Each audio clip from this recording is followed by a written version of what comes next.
তৃণমূল ছেড়ে তিনি বিজেপিতে গিয়েছিলেন, বিজেপি ছেড়ে আবার তৃণমূলে প্রত্যাবর্তন হয়েছে তার।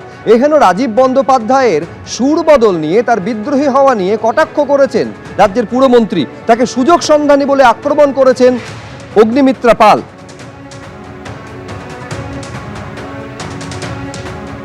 সবারই তো বিলম্বিত বোধোদয় হচ্ছে। আজকে এত বছর ধরে, 15 বছর ধরে, স্পেশালি এই রাজীব বাবু চার্টার প্লেনে করে গেলেন।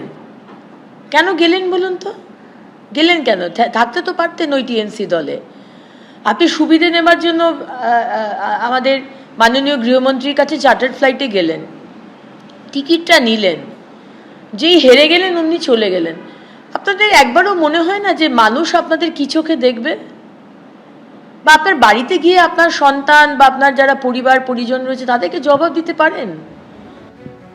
কিন্তু কি বলেছিলেন রাজীব বন্দ্যোপাধ্যায়? কিভাবে অভিষেক বন্দ্যোপাধ্যায়কে যাবতীয় তৃণমূলের ভরাডুবির জন্য দায়ী করা শুধু নয়, ভূয়সী প্রশংসা শোনা গিয়েছিল শুভেন্দু অধিকারী সম্পর্কে রাজীব বন্দ্যোপাধ্যায়ের মুখে। কি বলেছিলেন গতকাল দেখুন।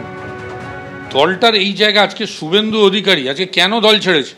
শুধুমাত্র অভিষেক বন্দ্যোপাধ্যায়কে নেতা বানাতে গিয়ে, অভিষেক বন্দ্যোপাধ্যায়কে মান্যতা দিতে গিয়ে আজকে শুভেন্দু অধিকারীর মতো এইরকম একটা বলিষ্ঠ নেতৃত্বকে আজকে দল ছাড়তে আমরা বাধ্য করেছি। শুধু আমাকে মাঝে বলা হলো যে তুমি নন্দীগ্রামে গিয়ে লড়ো। ভাবুন, কোন নন্দীগ্রাম? আজকে আমি তো দায়িত্ব নিয়ে বলতে পারি, মমতা বন্দ্যোপাধ্যায় অস্বীকার করতে পারবেন? অভিষেক বন্দ্যোপাধ্যায় অস্বীকার করতে পারবেন যে আজকে নন্দীগ্রাম যদি না হতো আজকে মামাটি মানুষের সরকার আসতো না?